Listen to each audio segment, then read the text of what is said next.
Moi, je suis quand même plutôt quelqu'un de vachement physique, qui a besoin de brasser, de bouger, de machin. Donc au début, ça m'a rendue vachement impatiente. Et je me souviens que c'était pas super agréable, quoi. Et en même temps, j'avais vraiment envie de finir. Alors donc, j'ai fini mon truc. Et le résultat était tellement chouette que je dis, ah ouais, ça vaut quand même le coup de se faire chier. Donc voilà. Et puis après, vu que ça a enchaîné sur une expo, il fallait que j'en fasse plein. Alors j'en ai fait 1, 2, 3, j'ai dû en faire peut-être une dizaine. Et il y avait toujours ces moments là où j'étais super énervée, quoi. J'étais posée devant mon truc en me disant, putain, fais chier ce truc. Et en même temps, tu peux pas aller plus vite. C'est obligatoirement long. T'es obligé de passer du temps sur ce truc, quoi. Et c'est vrai que ça contribue au fait que ce soit beau, je trouve.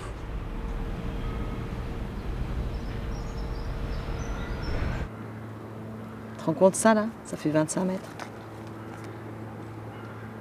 Je sais pas dans combien d'années j'aurais fini cette bobine-là.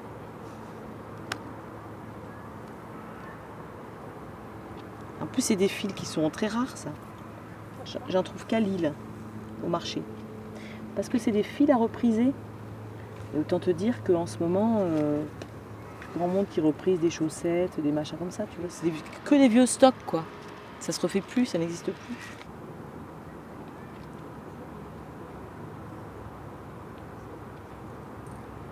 Ça, ouais, il y a un côté, justement, on parlait du temps ancien. Il y a un petit côté comme ça, où tu te dis, ah ouais, là, c'est un truc qui est disparu.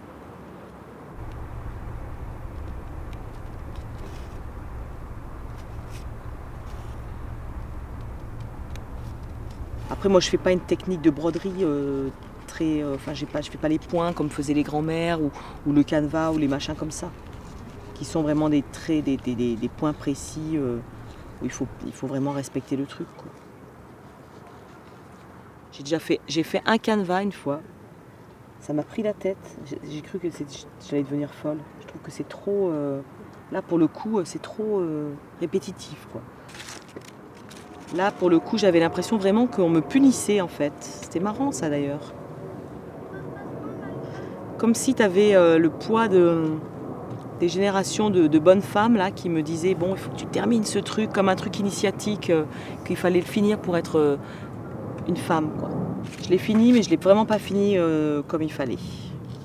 Et là-dessus, je suis fière, tu vois, parce que j'ai désobéi.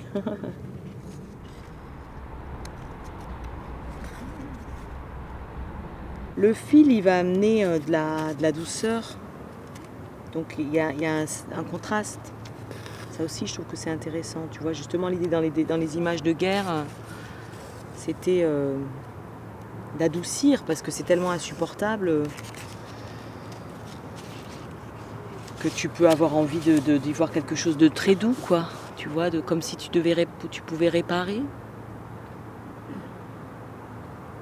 des têtes coupées, justement. Tu peux rassembler. Il y a quand même là, dans le fil l'idée de lier les choses, quoi.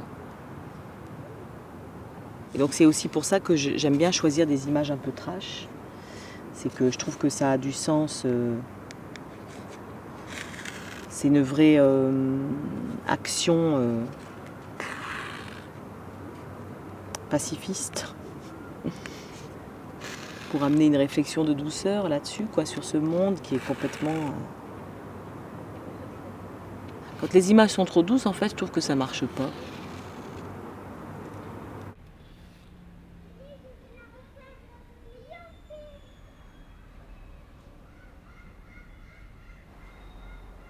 C'est des fois des accidents aussi, hein. Je démarre et moi je me prends pas trop... Enfin, je réfléchis pas, tu vois, je pars. Et c'est un peu Inch'Allah, quoi. Bon, allez, c'est parti. Par exemple, la direction des lignes, ça pourrait être autrement, quoi. Mais il se trouve que c'est comme ça. Oser être délicat, voilà. Ça fait du bien. Celle-là, c'est beaucoup de temps aussi. J'ai un souvenir d'été, là, de... Alors en plus, c'était les premières années où... Enfin, la première année où j'ai fait ça, et presque j'avais un peu honte. Parce que j'ai passé un été donc à me poser avec ma broderie. Et puis je me suis retrouvée souvent avec des gens autour qui me demandaient ce que je faisais. Et c'est comme si j'avais honte, quoi. Je crois que ça m'a quand même un peu transformée de faire ça. Parce que moi, j'avais une personnalité vraiment toujours à brasser, à courir, à brasser, à bouger, à machin. Donc effectivement, remplir, ça c'est aussi ma problématique de base. Et puis tu laisses pas un millimètre carré de rien.